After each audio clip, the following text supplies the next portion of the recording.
금일 오전 0시 기준으로 476명이 증가한 4,212명이며 22분이 그간 사망하셨습니다.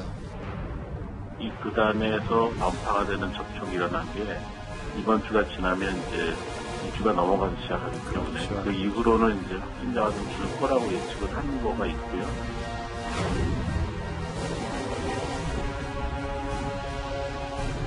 전체적으로 보시면 신천지 대구교회 관련이 57% 정도입니다.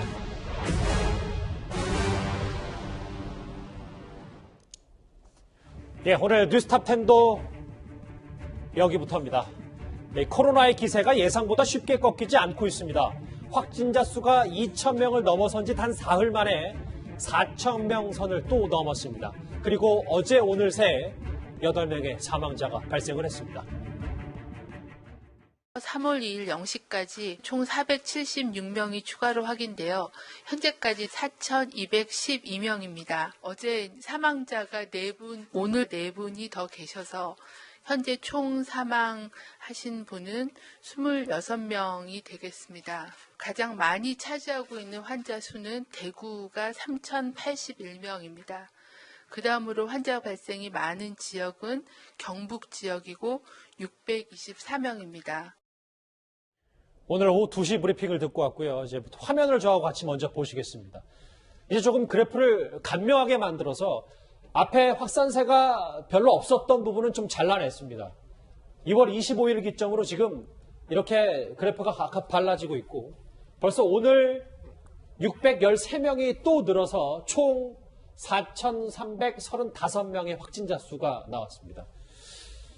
4,000명 벽이 무너졌는데요. 오한준 교수님. 그런데 저희가 지난 목금 정도였잖아요. 신천지 대구교회 관련 전수조사가 거의 끝났기 때문에 확진자 수가 조금 잦아들 수 있다라는 여러 가지 분석이 있었는데 왜 이 그래프가 꺾이질 않는 겁니까? 아직 그 신천지 교회 관련 그 밀접 접촉자들의 검진 결과가 지금까지 나오고 있는 거라고 생각하셔야 합니다. 예. 지금 확산세가 계속 늘어나서 뭐 대구 지역에 더 많은 사람들이 감염되고 있다 이렇게 보실 게 아니고 이미 감염이 돼 있던 사람들의 정밀 검사 결과가 나오고 있는 거라고 생각하셔야 되고요. 아마도 이번 주말 정도가 되면서 더 이상의 확산이 없다면 특히 신천지 관련하신 분들께서 대부분이 다 검사 결과가 나온다면 확산세가 좀 줄지 않을까 이렇게 예상을 하고 있습니다. 하지만 이걸 뚫고 지역 감염으로 완전히 넘어갔다. 그렇다면 확산세가 줄지 않을 거로 보이거든요. 그때 되면 이제 정말로 이제부터는 이걸 어떻게 관리해야 될지에 대한 생각을 다시 해야 될 때입니다. 그렇군요. 정부 당국도 오늘 이 코로나의 전파 속도가 사상 최고 수준이다 이렇게까지 인정을 한 상태이기 때문에 이현정 의원님 그렇게 확산세가 꺾이지 않아서일까요? 오늘 교육부가 사상 초유의 3주 휴교령을 내렸습니다. 유치원까지 다 해당이 되는 겁니까? 그렇습니다. 벌써 일주일 연기는 조치를 취했고요. 오늘 같은 경우 2주 더 보태서 지금 3주 연기를 했습니다. 뭐 제가 알기로는 사상 처음인 것 같은데요. 그러면 3월 23일 날 이제 개학을 하게 될 것인데 지금 보면 유치원과 초중고까지 지금 다 한 조치입니다. 아마 대학교도 대학 그 자율에 따라서 상당히 연기할 가능성도 있고 여기에다가 어린이집도 있습니다. 이 어린이집 같은 경우는 이제 교육부 소관이나 보건복지부 소관이기 때문에 이 지자체하고 보건복지부가 또 아마 비슷한 결정을 내릴 가능성이 있어요. 지금 이제 왜냐하면 이게 지금 워낙 그 급속도로 늘다 보니까 자칫 이 상황에서 학교를 개학할 경우에 학교가 집단 감염의 어떤 근원이 될 수 있는 가능성이 있습니다. 왜냐하면 학생들 같은 경우는 활동이 활발하고 또 밀폐된 공간에서 오랫동안 모여서 함께 공부를 하지 않습니다. 사실 아예 배제할 수는 없는 거잖아요. 그렇죠. 왜냐하면 그렇다 보면 실제로 거기서 상당히 슈퍼 전파자가 생길 수가 있고 이렇게 되면 정말 걷잡을 수가 없는 것이죠. 학생들 같은 경우는 또 집에 와서 부모들과 같이 있기 때문에 그래서 아마 정부가 이런 결정을 내릴 것 같은데 문제는 이제 이렇게 되면 그러면 이제 맞벌이 부부들 애들은 어떻게 할 것인지 다 학원은 어떻게 할 것인지 그다음에 돌봄 이거는 어떻게 할 것인지 이런 여러 가지 불속의 문제가 지금 발생할 수 있어요. 이게 일주일이면 괜찮지만 이게 지금 3주가 되면 거의 한 달 정말 가까이 학부모들 지금 고민이 아마 이만저만이 아닐 겁니다. 이럴 경우에 이것을 어떻게 정부 차원에서 지원해 줄 수 있는지 저는 빨리 좀 대책을 마련해야 될 것 같습니다. 유치원을 포함해서 초등학교, 중학교, 고등학교 사상 초유의 3주 휴교령 글쎄요, 뭐 여러 가지 사회적 문제들이 계속 불거지고 있는데요. 잠시만요. 속보 하나가 들어왔습니다. 김천교도소 재소자 2명 추가 확진 속보가 들어왔네요. 장혜철 평론가님, 저희가 지난주에 교도관 말고 청송 말고 김천교도소에서도 재소자가 깜깜이 이 확진 판정을 받았다고 했는데 지금 이제 김천교도소 내에 지금 지역사회 감염이 좀 퍼지는 겁니까? 어떻게 봐야 되는 거예요? 네, 우선 지난 29일에 김천 소년교도소의 재소자 60대 A씨가 확진 판정을 받았습니다. 그런데 잠복기로 알려진 2주 동안 교도소 밖으로 외출한 적이 없었기 때문에 어떻게 감염이 되었는지 그 감염 경로를 찾는 게 방역당국의 과제였는데 여전히 뚜렷하게 밝혀지지 않은 상황에서요. 재소자나 이 접촉자들을 격리 수용해야 했습니다만 오늘 추가적으로 44세 재소자 또 21세 재소자 이렇게 2명이 확진 판정을 받게 된 겁니다. 예. 이미 이 김천 소년교도소 내에 그렇다면 코로나19 바이러스가 퍼져 있는 것은 아닌가. 또 이 재소자 2명 외에도 김천시에서만 추가적으로 확진자 2명이 발생했기 때문에 지역사회 감염에 대한 우려가 이제는 더 퍼지는 것 아닌가 우려를 할 수밖에 없는 상황이고요. 공교롭게도 오늘 오후 1시에 김호수 법무부 차관이 김천교도소를 방문했어요. 아하. 그래서 이 재소자들 사이에서 또 교도관들 사이에서 이 코로나19 바이러스가 퍼지지 않도록 대책을 마련하라고 현장을 점검하고 지시했는데 김호수 차관이 확인하고 돌아가자마자 추가적인 재소자 확진 사례가 나오게 되면서 이제는 우리 당국이 관리하고 있는 교정시설의 안전 문제, 바이러스 감염 문제도 굉장히 중요한 화두가 되게 생겼습니다. 예, 방금 들어온 속보 다시 한번 볼게요. 김천교도소 재소자 2명이 코로나 추가 확진 판정을 받았습니다. 추가로 속보가 들어온 대로 계속해서 전해드리도록 하겠습니다. 자, 이 코로나 환자는 여전히 대부분 이 대구, 경북에 몰려 있습니다. 병실이 부족해서 절반 이상이 집에 머물고 있는데 그러나 사망하는 사례도 늘고 있어서요. 정부는 이제 누가 중증이고 누가 경증이냐 이 구분 방법도 더 세밀하게 가다듬겠다고 말했습니다.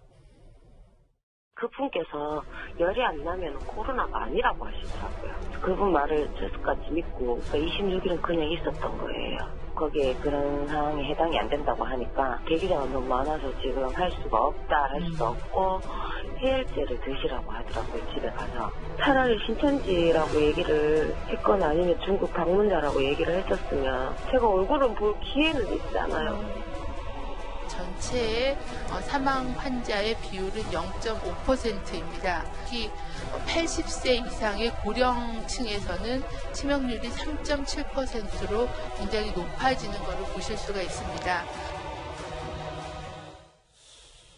오 교수님, 네. 이 어제부터 중증 경증을 나눠서 정부 당국이 방역 체계를 좀 바꾸겠다고 하긴 했어요. 근데 이게 너무 뒤늦은 건 아닌지 이제 와서 예전에 메르스 규정에 좀 얽매여서 음압병실로만 환자를 다 보내서 문제가 되는 건 아닌지 이 부분 좀 지적을 받더라고요. 네, 그게 지금 현재 딜레마죠. 사실은 이제 환자가 생기니까 이게 이제 퍼져나갈 거를 막기 위해서 다 음압병실로 보낸 거죠. 경증이건 중증이건 아무 상관없이 음압병실로 보내야만 코로나 바이러스가 외부로 나가는 걸 막을 수 있으니까요. 그러다 보니까 중증인 환자가 음압병상으로 갈 기회가 없어진 겁니다. 그런 와중에 확산세가 워낙 커지면서 대기하는 사람이 많아지고 이러다 보니까 확진 판정을 받고도 집에서 자가격리가 돼 있는 분 또는 확진 판정을 아예 받지도 못하고 집에서 대기하던 중에 돌아가신 분도 계시니까 이런 부분에 대해서 이제 다른 생각을 좀 해야 되지 않느냐. 더더욱이 지금 검사를 하는 거에 대부분이 또 신천지 교인이고 또는 신천지 교인과 밀접 접촉하신 분들이거든요. 그 외의 분들은 검사를 지금 할 방법도 없는 상황같이 만들어져 있습니다. 이러다 보니까 이런 부분 검사를 많이 해서 확진자를 늘려내는 게 이게 정말 잘하는 일이냐.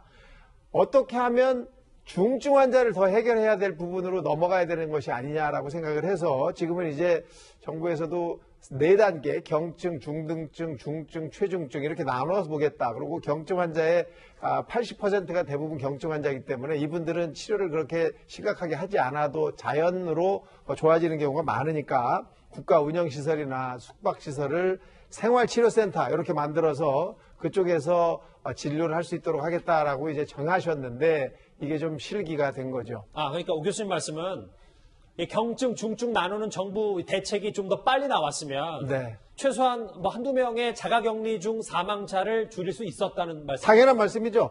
그리고 처음 이 경증, 중증을 나눌 때 의사 선생님에게 권한이 더 많이 가서 의사 선생님이 직접 보고 나눠 써야 됩니다. 더더욱이 지금은 이제 그 공단 자료를 받아서 이 사람이 약을 어떤 걸 먹고 있느냐, 질병이 무엇이 있었느냐, 수술받은 적이 있느냐 이런 자료를 얻을 수 있다고 하는데 예. 처음부터 이런 자료가 왔으면 우리가 진료를 하고 경증, 중증으로 나누는데도 큰 도움이 됐을 거거든요. 이게 조금 안타깝긴 합니다. 알겠습니다. 타이밍을 좀 놓쳤다는 말씀이신데 뭐 이제라도 좀 준비를 해야 되겠죠. 그리고 이제 화면에 나타날 테지만 지금 병상 부족만 있는 게 아니고요. 의료진도 지금 매일 악전고투하고 있습니다. 뭐 이제 저렇게 이마에 자국이 남을 정도로 이 음압병실에서 환자를 돌보느라 뭐 사실 마스크나 보호장구를 적절히 뺄 시간조차 없이 저렇게 열심히 진료를 보고 있는데요. 지금 대구는 정말 의료진과 병원 사투를 벌이고 있습니다.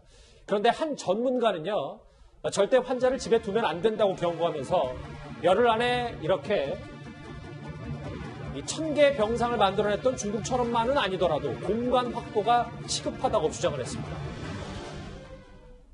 확진 환자를 자가격리한다는 건 저는 굉장히 불안합니다. 집에 두어서는 안 되고 중국 우한시나 중국보다는 좀 나은 상황에서 해야 되는데 엑스코인가요? 그런데다가 크게 베드를 쭉 늘어놓고 2m 이상 간격을 두고 가운데 칸막이를 하고 또 의료진이 한 명이 여러 명을 보살피면서 예, 권영진 대구시장도 이 대통령에게 긴급 명령권이라도 써서라도 병상을 확보해달라고 호소를 했습니다. 대통령님의 긴급 명령권을 발동해서라도 생활치료센터로 활용이 가능한 공공연수원, 대기업 연수원 등을 최대한 빠른 시간 내에 3,000실 이상 확보할 수 있도록 지원해 주십시오. 현장에서 들려오는 소식에 따르면 김성애 평론가 네. 이번 대기 인원만 2,000명이 넘으니까 그렇죠. 이거는 뭐 지자체 간의 조율 문제가 아니라 저런 호소는 정부, 대통령이 바로 컨트롤 타워로 나서야 되는 건 아닌지 뭐 이 부분이 좀 궁금한데요. 그러니까 지금 총리를 중심으로 한 중앙재난안전대책본부가 구성이 됐잖아요. 그러면 사실은 거기에서 얼마든지 처음부터 이런 식의 그 대책을 마련을 할 수가 있었죠. 예. 오늘에서 이제 나온 이야기가 뭐냐면 각 지자체별의 그 상황을 중앙국립의료원이 파악을 해가지고 우선 배분을 한 다음에 지자체는 사후에 통보하도록 이렇게 지금 방침을 정했습니다. 그리고 지자체가 그것을 거부하면은 그 차후에 페널티를 주겠다 이렇게 이제 방침을 정했는데요. 사실은 중앙재난안전대책본부가 구성이 되면 그 안에서 이런 것들은 다 할 수가 있어요. 뭐 굳이 대통령이 긴급 명령권을 발동하지 않더라도 할 수 있는 건데 그렇게 따져보면 사실은 그 대처가 조금 늦었다 이런 생각이 좀 들고요. 그 이유가 뭔지는 저는 잘 모르겠습니다. 왜냐하면 사실 이런 거는 중앙상황실에서 수시로 여러 전문가가 모여서 그렇죠. 각 분야의 것들 같이 모아놓고 상황실에서는 그 전체 상황을 통제를 하게 돼 있는 것이거든요. 그래서 상황실 가동이 제대로 그동안 되었나 이런 느낌이 드는 조치, 좀 약간 늦은 조치 이렇게 느낌이 듭니다. 저희가 쭉 짚어보니까 대구 현장에서는 지금 병상 부족이 가장 큰 문제인 것 같습니다. 자, 주말 사이에도 확산세가 수그러들지 않으면서요. 정부 당국은 지금 이 시기가 대유행으로 가느냐 아니냐 결정지을 중대 고비로 보고 있습니다.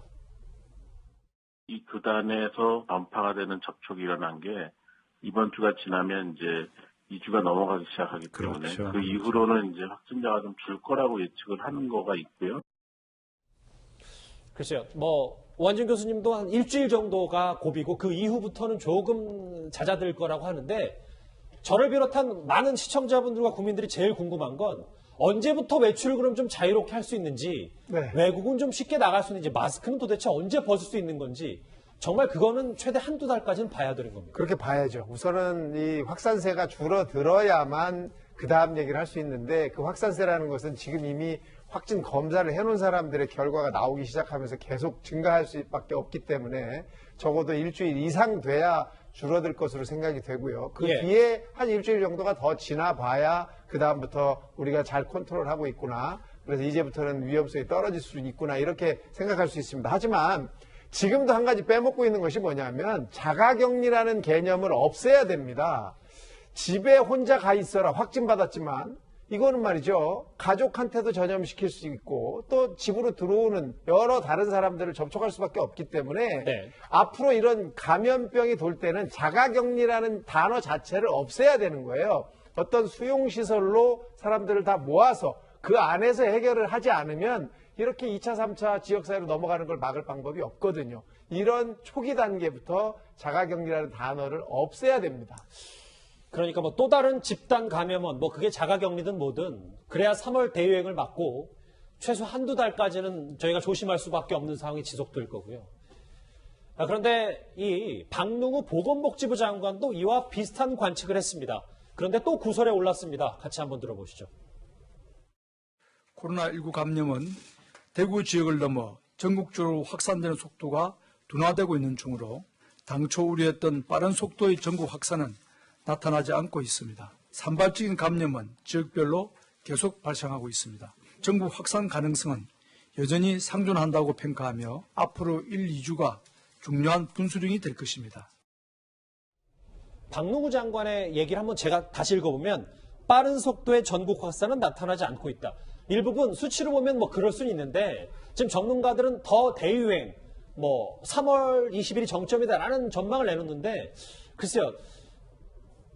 지금 정도의 발언은 더 보수적으로 나가야 되는 건 아닌지 또 지적이 나오거든요. 제가 저 이야기를 들으니까 굉장히 걱정이 많이 되네요. 왜냐하면 지금 대통령이나 여당 대표나 그다음에 지금 박능우 장관이나 항상 이야기를 하면 꼭 그 반대로 됐어요. 이제 아시겠지만 문재인 대통령이 뭐라 했습니까?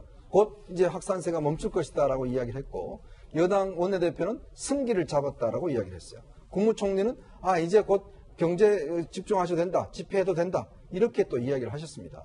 박능우 보건복지부 얼마 전에 뭐라고 그랬습니까? 이 원인은 중국에서 온 우리 교민들이 가져온 것이다라고 이야기를 한 거 아니겠습니까? 자, 지금 조금 전에도 말씀하셨지만 지금 상황이 정말 중요하다는 게 지역적으로 보면 굉장히 위험의 소지가 많습니다. 예. 다 전문가들이 하는 이야기가 그렇지 않습니까? 정은경 본부장이 언제 이런 낙관적인 전망을 했어요? 이 전문가들은요, 통계와 과학으로 지금 이야기를 하고 있는 거거든요. 지금 의심스러운 게 보면 김천 교도소 문제도 그렇지만 특히 충남 지역의 확산세가 제가 볼 때 굉장히 우려스러운 지점이 있어요. 그러니까 그렇다면 이런 부분들에 대해서 좀 경각심을 띄우고 사실 이게 만약에 지금 신천지 문제도 그렇지만 처음에는 31번 환자 1명으로 시작됐지 않습니까? 그게 지금 4,000명이 됐어요.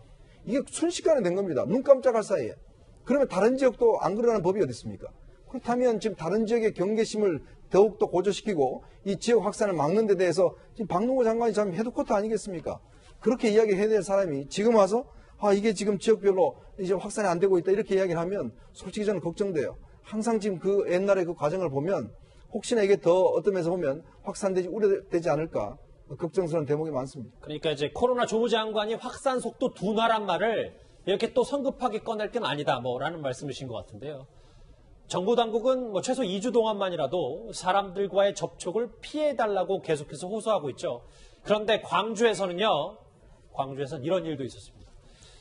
장혜철 평론가님, 이 광주에서 어머니와 함께 발열 증세가 있었는데 이번 주말 주일 예배에 참석을 했다. 이게 지금 광주가 발칵 뒤집혔거든요. 네, 이 어머니와 아들이 코로나19 확진 판정을 같이 받은 건데요. 그런데 이분들이 뭐 발열이라던가 오한 이런 증상이 있었음에도 불구하고 지난 일요일 광주 양림교회 예배에 참석했다고 합니다. 사실 당국에서 대형 교회에게는 일요일 예배를 좀 자제해달라는 부탁을 했지만 비교적 중소규모의 교회들 같은 경우는 아무래도 일반적으로 예배를 진행한 경우가 전국적으로 더 많았다고 하는데 이 예배를 참석한 교회가 또 하필이면 양림교회라고 하거든요. 근데 양림동에만 같은 이름의 교회가 3개 있다고 합니다. 그래서 지역 주민들이 대체 어느 양림교회냐 이걸 알아보는 데만 해도 또 다른 혼란이 있었고요. 다행히 어느 교회인지는 지금 확실한 위치가 공개되어서 방역 작업이 진행 중인데 부탁드리고 싶은 것은 우리가 종교 활동의 자유를 침해하려는 것이 아니라 국가적 재난 상황에서 이 재난이 퍼지는 걸 막기 위해 최소한 발열이나 이 기침, 오한 같은 증상이 있는 분들은 다른 사람들이 다수 밀집된 공간에는 안 가시는 게 맞거든요. 이 아드님이 영국과 아랍에미리트를 여행했기 때문에 그곳에서 감염이 된 것인지 또는 어머니를 통한 감염인지 아직까지 구체적인 경로는 모르겠습니다만 증상이 있는 상태에서 예배에 참석하셨다는 게 참 많이 아쉬운 부분이고요. 이분들을 어떻게 보면 타산지석으로 삼아서 어떤 종교단체건 어떤 단체 활동이건 간에 증상이 있는 분들은 당분간 그 단체 활동을 자제하시기를 꼭 당부드리고 싶습니다.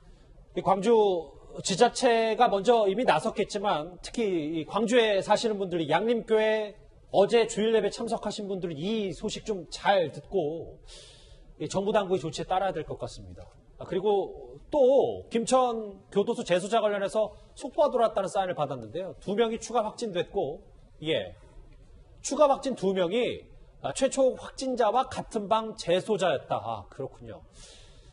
이현정 의원님, 이렇게 되면은 김천 교도소 내 감염이 좀 확산되는 건 아닌지 좀 걱정이 좀 되는데요. 우한에서도 이 교도소 감염 때문에 500명이 확진이 된 경우가 있었습니다. 특히 이제 교도소라는 공간 자체가 굉장히 폐쇄되어 있고 또 이게 접촉 범위가 사실은 재수자들 간의 어떤 접촉 범위가 있는 거거든요.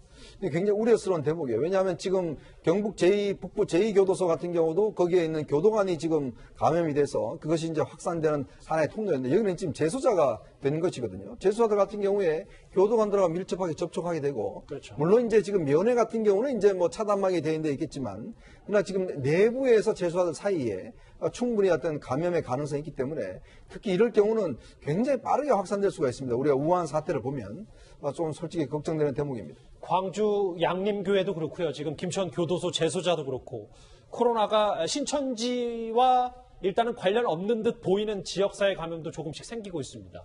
그리고 또 하나 어린아이들이 감염되는 경우도 계속 늘고 있는데요. 부모들의 걱정이 이만저만이 아닙니다. 정부 당국의 발표 먼저 듣고 오겠습니다. 수유라든지 이런 것들이 또 관심이 될 수가 있고 전문 학회에서 이런 사례가 발생할 경우에 대비해서 그동안 어느 정도 치료 권고를 준비를 해왔기 때문에 일단 예전부터 짚어왔지만 어린이들은 감염에 노출이 적다라는 얘기도 있었는데 일단 사실 사례로 지금 막 계속 드러나고 있기 때문에 오 교수님 지금 이 생후 45일 된 확진 아기는 상태가 좀 어떻다고 합니까? 현재 상태는 그렇게 나쁘지는 않은 걸로 확인이 되고 있습니다. 지금은 이제 부모와 같이 음압병상에 입원돼 있는 상황으로 돼 있고요. 하지만 이게 이제 지금 한 아이가 걸린 것이 아니고 그 이후로도 2살, 8살, 13살 아이들이 다 감염된 것이 확인되고 있지 않습니까? 아이들이라는 이 특성은 사실은 부모의 굉장한 보호 아래에 있고 두 번째로는 사회생활을 잘 하지 않는 상황이죠. 사회에서 여러 사회생활 자체가 작기 때문에 노출될 확률이 적거든요. 그런데도 걸렸다는 것은 이거 이제 앞으로 아이들도 한테 굉장히 확산이 될 수 있는 거 아니냐. 학교에 만약에 이런 아이가 갔다면 또는 유아원에 갔다면 유치원에 갔다면 문제가 되는 거 아니냐 이런 생각을 떨칠 수가 없고요. 예. 또 아이의 부모라는 분들이 신천지와 전혀 관계가 없는 사람들이거든요. 그렇죠. 이러다 보니까 이게 더 큰 위험성을 앞으로 내포하는 거 아니냐 이렇게 위험스럽게 생각이 됩니다. 오늘도 613명의 확진자 수가 늘어났습니다.